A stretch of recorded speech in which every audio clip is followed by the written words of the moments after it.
आपका आपके अपने चैनल स्टडी विद प्रदीप में आपको बता दें कि बिहार या स्टेट के लिए आपकी ये महत्वपूर्ण क्लास आप सभी को स्टडी विद प्रदीप के ऑनलाइन प्लेटफॉर्म से दी जा रही है। आपको बता दें यहाँ पे हम लोग जूलॉजी की क्लासेस कर रहे हैं। आज ये टॉपिक सेकंड है।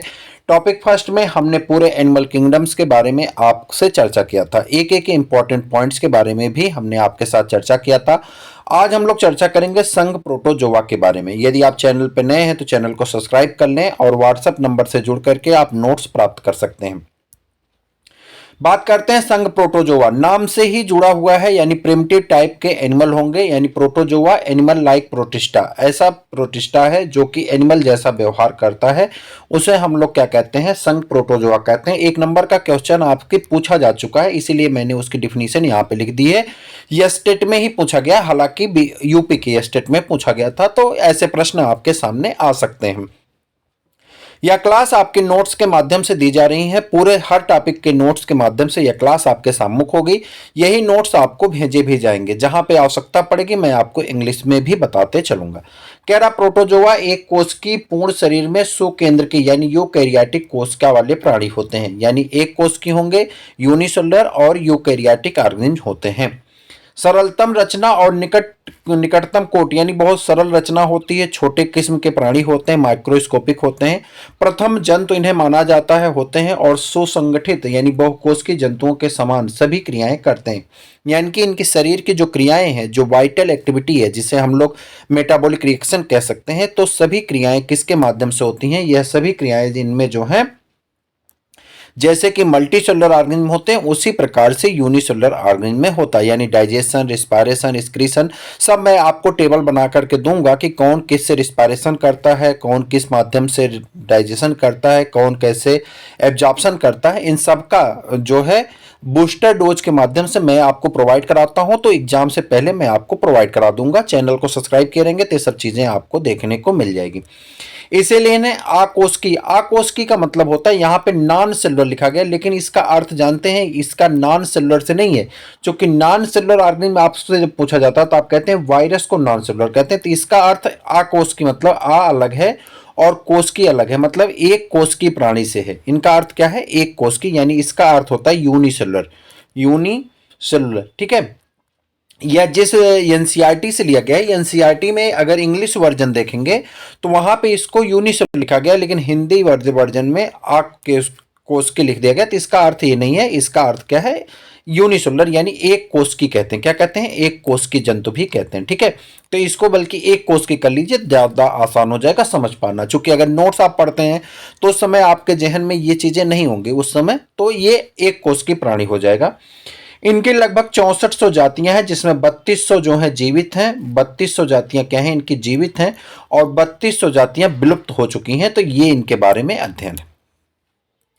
कह रहा प्रोटोजोआ का प्रथम अध्ययन, आपसे प्रश्न पूछा जा चुका उत्तर प्रदेश के टीजीटी में, आप प्रीवियस ईयर क्वेश्चन देखिए तो प्रश्न पूछा गया है कि प्रोटोजोआ का प्रथम अध्ययन किसने किया था, तो एंटोन वॉन ल्यूवेनहॉक ने प्रथम अध्ययन किया था। इन्होंने सूक्ष्मदर्शी की सहायता से इन प्राणियों को देखा था। उसके बाद आ जाते हैं गोल्डफिश। अच्छा, जब आप इसको एंटोन वॉन ल्यूवेनहॉक को पढ़ते हैं तो उनसे ये भी पूछा गया था फर्स्ट लिविंग ऑर्गेनिज्म को किसने ढूंढा था, तो बात आती है कि एंटोन वॉन ल्यूवेनहॉक ने सबसे पहले जीवित ऑर्गेनिज्म को एक कोश की प्राणियों को ढूंढे थे, तो वो शायद प्रोटोजोआ के मेंबर रहे होंगे, बैक्टीरिया के मेंबर रहे होंगे, ठीक है। तो ये यूनिसेलुलर ऑर्गेनिज्म हैं और इन्हें सबसे पहले ल्यूवेनहॉक ने ढूंढा था।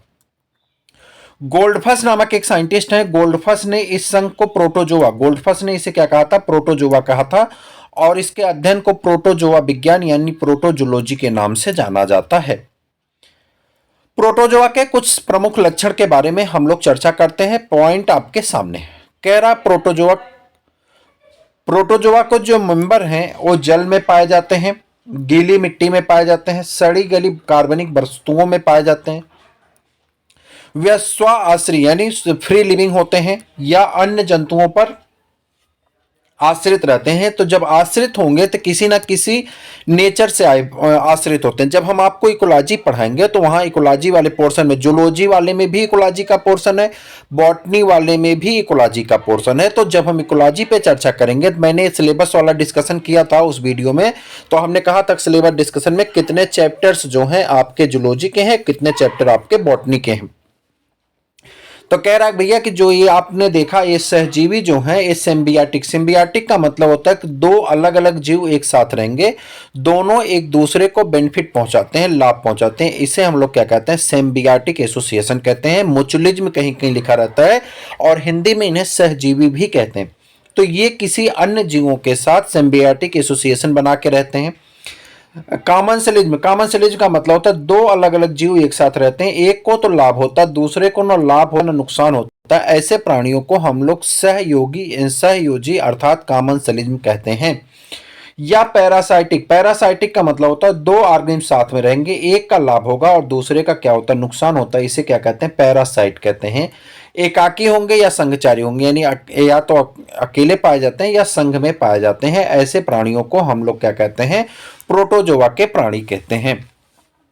अब आपके ऑप्शन में दे देगा protozoa are living in the free state, तो आप कहेंगे यस ये भी सही है।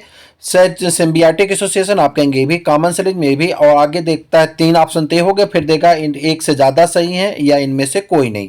बिहार में जो पेपर होता है इसमें 5 ऑप्शन होते हैं और उस 5 ऑप्शन में आपसे पूछा जाता है भाई 3 तो आपके सही हैं, तो कई बार पूछ लेता है भाई इसमें एक से ज़्यादा सही है, और एक ऑप्शन होता है लास्ट में कि इनमें से कोई नहीं, और बहुत ज़्यादा कन्फ्यूजन क्रिएट करता है, यानी बेसिक पॉइंट को भी आप छोड़ नहीं सकते। हमने बिहार के लिए टारगेट किया है फरवरी भर में ये जूलॉजी के पोर्शन को कंप्लीट कर देंगे, बॉटनी के पोर्शन में एग्जाम पॉइंट आपको कंप्लीट करा देंगे, और बॉटनी का नोट्स तो आगे चला जाएगा, समय आगे लगेगी, लेकिन जूलॉजी वाला पूरा नोट्स भी हम आपको कंप्लीट करा के बिहार का मार्च से पहले एनसीईआरटी वाला नोट्स मैं आपको कंप्लीट करके दे दूंगा। कह रहा शरीर अति सूक्ष्म होते हैं यानी माइक्रोस्कोपिक होते हैं, प्रायः सूक्ष्मदर्शी से ही देखे जाते हैं। शरीर की आकृति विविध प्रकार की होती है, प्रायः जात के अनुसार इनमें अस्थायी वातावरणिक दशाओं के लिए गमन की आवश्यकता के अनुसार परिवर्तनशील होती है। कह रहा है इनके शरीर जो है वो कैसी होती है, परिवर्तनशील होती है, और एक निश्चित संरचना नहीं होती बल्कि अलग अलग जातियों की अलग अलग प्रकार की संरचनाएं देखने को मिलती हैं। उदाहरण के तौर पे अगर हम चर्चा करें तो अमीबा की संरचना जो कि निश्चित ही नहीं है, ठीक है, पैरामीशियम है उसकी संरचना दूसरी तरह से, यूग्लिना है उसकी संरचना दूसरी तरह से, डायनोफ्लेजिलेटा उसकी संरचना दूसरी तरह से, प्लाज्मोडियम उसकी संरचना दूसरी तरह से, ट्रिप्नोसोमा उसकी संरचना दूसरी तरह से। यानी हमने 5 ऑर्गेनिम्स के नाम लिए, पांचों ऑर्गेनिम्स की शारीरिक बनावट अलग अलग प्रकार से व्यवस्थित है, अर्थात ये सभी प्राणी अलग अलग प्रकार के होते हैं, यानी है तो कोशिका ही लेकिन एक कोशिका में भी विभिन्नताएं देखने को मिलती हैं।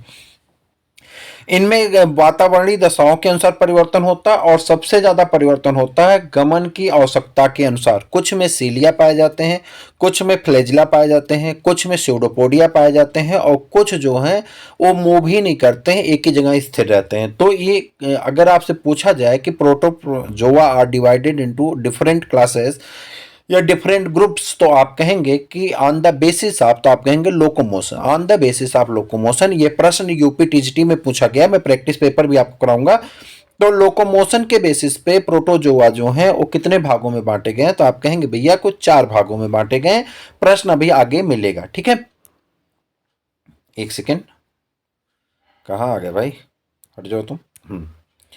आगे आ जाते हैं। तो अगला जो है आपका अगला पॉइंट दिया गया, अगला पॉइंट क्या है, कह रहा है कि शरीर नग्न होती है, यानी इसके ऊपर या तो शरीर के ऊपर कोई कोशिका है, कोशिका के ऊपर अगर कोई मेम्ब्रेन नहीं तो कोशिका झिल्ली है, इसके ऊपर कोई झिल्ली नहीं पाई जाती, लेकिन कई बार इस पे झिल्ली देखने को मिलती है जो कि पेल्किल यानी प्रोटीन की बनी होती है। किसकी बनी होती है, प्रोटीन की बनी होती है, जिसे पेल्किल कहते हैं, और कुछ कठोर खोल में बंद होती है।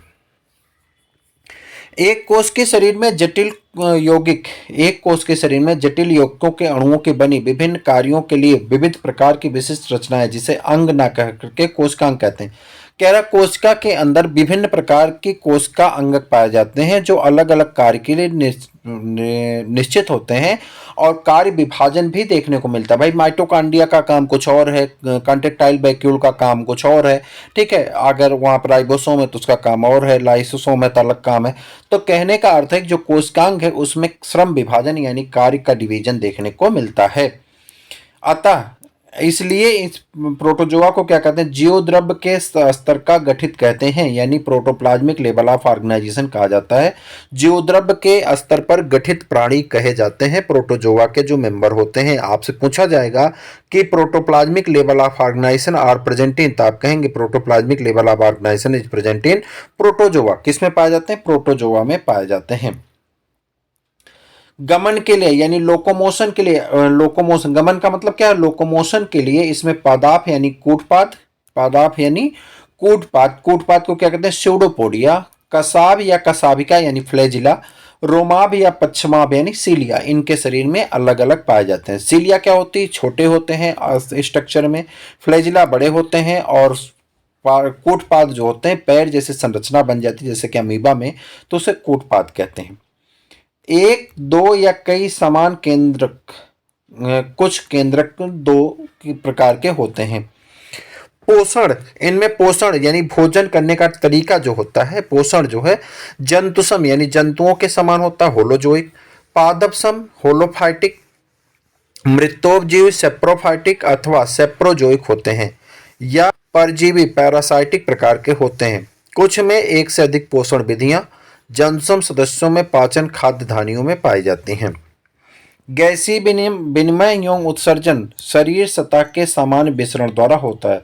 कह रहा गैस का विनिमय यानी गैसों का आदान प्रदान, उत्सर्जन और शरीर की सतह पे सामान्य डिफ्यूजन यानी विसरण विधि द्वारा होता है। आवश्यकता पड़ने पर शरीर से जल की मात्रा के, आवश्यकता पड़ने पर शरीर से जल की मात्रा के नियंत्रण यानी परासरण नियंत्रण ऑस्मो रेगुलेशन के लिए एक या एक से अधिक संकुचनशील रिक्तिकाएं कंट्रेक्टाइल वैक्यूल्स पाई जाती हैं। कह रहा कि इनमें कंट्रेक्टाइल वैक्यूल्स पाए जाते हैं, ये परासरण नियंत्रण का काम करती हैं, यानी जल के नियंत्रित करने में मदद करती है। जल की मात्रा का नियंत्रण यानी परासरण नियंत्रण जिसे कहते हैं ऑस्मो रेगुलेशन कहा जाता है, के लिए एक से अधिक संकुचनशील रिक्तिकाएं पाई जाती हैं जो कि कंट्रेक्टाइल वैक्यूल का काम होता है। आपसे पूछा जाता है कि कंट्रेक्टाइल वैक्यूल का क्या काम होता है, तो आप कहेंगे कि ये ऑस्मो रेगुलेशन में मदद करते हैं, यानी जल की मात्रा को नियंत्रित करने में मदद करती हैं।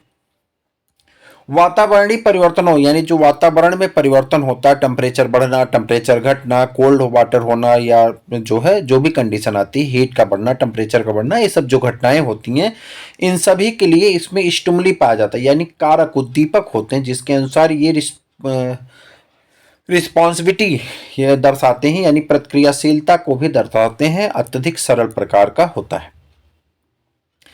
जनन अलैंगिक या लैंगिक दोनों प्रकार से हो सकते हैं। अलैंगिक जनन मतलब बॉडी के ऑर्गन, बॉडी ही डिवाइड करके नए जीव का फॉर्मेशन कर देती है, और लैंगिक जनन में यानी जब गैमीट का फॉर्मेशन हो, गैमीट मिले, तो ये दोनों प्रकार से जनन होते हैं। प्रतिकूल वातावरणीय दशाओं के लिए अगर वातावरण की दशाएं इनके अनुकूल नहीं होती तो ये क्या काम करते हैं, इंसेस्टमेंट बना लेते हैं, यानी व्यापक ये अपने ऊपर एक दीवार बना, जैसे यह जीव है अपने ऊपर एक सिस्टवाल का फॉर्मेशन कर लेता है, इसके अंदर ये जिंदा रहता है, और जैसे ही फेवरेबल कंडीशन आती है इस दीवार को तोड़ करके अपने स्पोर को बाहर निकाल देता है, इंसेस्टमेंट बना करके अपने जीवन की रक्षा कर लेता है। संघ प्रोटोजोआ का वर्गीकरण, संघ प्रोटोजोआ का वर्गीकरण किसके बेसिस पे किया गया, तो लोकोमोशन के बेसिस पे संघ प्रोटोजोआ का वर्गीकरण किया गया है, जिन्हें 4 भागों में बांटा गया। जो फ्लैजिलेटा, सिलिएटा या पश्चिमाभी प्रोटोजोआ, सार्कोडिना या राइजोपोडा और स्पोरोजोआ। तो सबसे पहले चर्चा करते हैं जो फ्लैजिलेटा पे। जो फ्लैजिलेटा मैट्रिक्स विप लाइक या फोर्स मतलब बेयरिंग। कह रहा गमनांग यानी जो लोकोमोटरी ऑर्गन्स हैं एक या एक से अधिक महीन धागे सदृश कशाभिका के रूप में पाए जाएंगे, यानी फ्लैजिला पाई जाएंगी जो एक हो सकती हैं या एक से ज्यादा हो सकती हैं। इस समूह के सदस्य स्वच्छंद यानी निश्चिंत होकर के और अथवा परजीवी रूप से पाए जाते हैं, या तो अकेले रहते हैं अपना जीवन जी लेते हैं, या किसी दूसरे जीव के ऊपर परजीवी के रूप में अपना जीवन जीते हैं। ठीक है, आगे बढ़ जाते हैं। कह रहा परजीवी कसाभी प्रोटोजोआ बीमारी के कारण होते हैं, जो परजीवी होते हैं वो बीमारी का कारण बनते हैं। जैसे उदाहरण में ट्रिपैनोसोमा है। ट्रिपैनोसोमा जो है ये संक्रमण से मानव में अफ्रीकी निद्रा रोग यानी स्लीपिंग सिकनेस हो जाता है, जो कि ग्लाइसोना पैपिलिस नामक जात के कीट से फैलता है। यानी किससे फैलता है, ग्लाइसोना पैपिलिस नामक कीट से यानी मक्खी से ये फैलता है। तो आपको याद रखना होगा कि ट्रिपेनोसोमा एक बीमारी है जो कि जो फ्लैजेलेटा के सदस्य हैं ट्रिपेनोसोमा।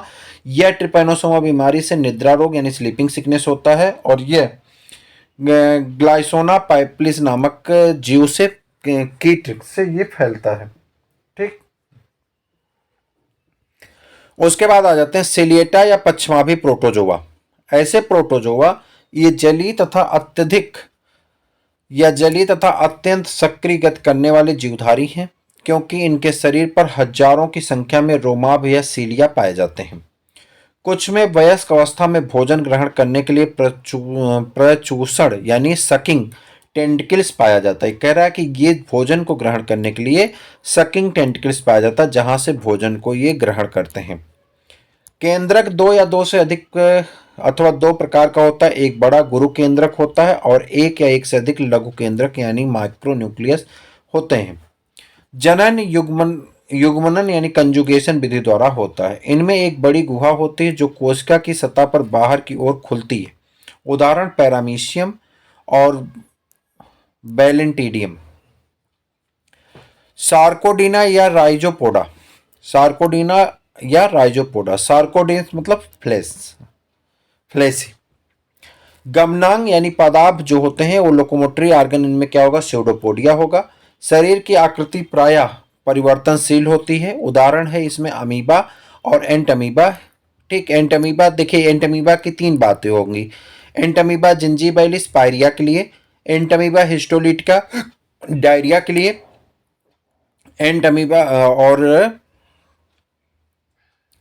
एंटमीबा हिस्टोलिटिका जो डायरिया के लिए जिम्मेदार होता है और एंटमीबा जिंजीबैलिस जो पायरिया के लिए। दो हैं, तो ये दोनों जो है डिजीज काज करते हैं। आगे आ जाए। यह प्रोटोजोआ का सबसे बड़ा समूह होता है। तो आपको याद रखना है कि सबसे बड़ा समूह प्रोटोजोआ का कौन है, स्पोरोजोआ है।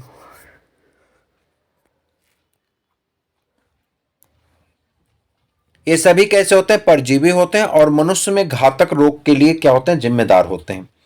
सूक्ष्मदर्शी से देखने पर परजीवियों में संक्रामक कोशिका में पोषक कोशिका में प्रवेश करने हेतु अग्र सिरे पर कोशिकांगों में सम्मिश्र होते हैं। इसी कारण इन परजीवियों को एम्पी कॉम्प्लेसेंस भी कहते हैं। इनके कई लक्षण दिखाए गए हैं। कह रहा है कि सूक्ष्मदर्शी से अगर हम देखें तो यह परजीवियों की संक्रामक कोशिका, जिस कोशिका को संक्रमित करते हैं, में पोषक कोशिका में प्रवेश करने के हेतु अग्र सिरे पर कोशिकांगों का सम्मिश्रण हो जाता है, जिसके कारण इन्हें एम्पी कॉम्प्लेसेंस भी कहते हैं। इनके प्रमुख लक्षण निम्नलिखित हैं। अन्य जंतुओं या पादपों के अंतःपरजीवी, विशिष्ट गमनांग और संकुचनशील रिक्तिकाएं अनुपस्थित, जीवन वृत्त जटिल, इनमें प्रायः बीजाणु जनन होता है। बीजाणुओं में ध्रुवीय तंतु नहीं होते। उदाहरण प्लाज्मोडियम। तो आप अगर चैनल पर नए हैं तो चैनल को सब्सक्राइब कर लीजिए, अपने मित्रों को शेयर कर दीजिए। ये आपकी टॉपिक नंबर 2 थी, जो बहुत महत्वपूर्ण टॉपिक है। इसको अगर आप पढ़ते हैं तो ये कॉमन चीजें हैं, आपको इसका लाभ अवश्य मिलेगा। टॉपिक नंबर 3 हम लोग पढ़ेंगे प्रोटोजोआ के कुछ सामान्य सदस्य, जिसमें हमें अमीबा पढ़ना है। ठीक है, अमीबा के बाद पैरामीशियम पढ़ना है, पैरामीशियम के बाद यूग्लिना पढ़ना है। यूग्लिना पढ़ने के बाद हम लोगों का क्या होगा, कुछ एग्जाम पॉइंट्स हैं और इस एग्जाम पॉइंट्स के बाद प्रीवियस ईयर के क्वेश्चंस हैं। यानी आपका एक हिस्सा खत्म हो जाएगा, जो टॉपिक नंबर 3 और टॉपिक नंबर 4 में आपका खत्म होगा। टॉपिक नंबर 5 की अगर हम बात करें तो टॉपिक नंबर 4 देखिए यहीं पे होगा, यहीं से स्टार्ट हुआ होगा। टॉपिक नंबर 4 संघ पोरीफेरा। तो टॉपिक नंबर 4 हम लोग किस में पढ़ेंगे, संघ पोरीफेरा में। यानी टॉपिक नंबर 3 आपको अभी क्या पढ़ना है, प्रोटोजोआ के मेंबर्स पढ़ने और एक एमसीक्यूज पढ़ने हैं, प्रीवियस ईयर के क्वेश्चन। तो आज के लिए इतना ही, फिर हम लोग पढ़ेंगे टॉपिक नंबर 3 जो कि अगले वीडियो में डिस्कस करने वाले हैं। तो चलिए चैनल को सब्सक्राइब कर लीजिएगा, अपने मित्रों को भी शेयर कर दिए। फिर मिलते हैं किसी और वीडियो में, तब तक के लिए इजाजत दीजिए। जय हिंद।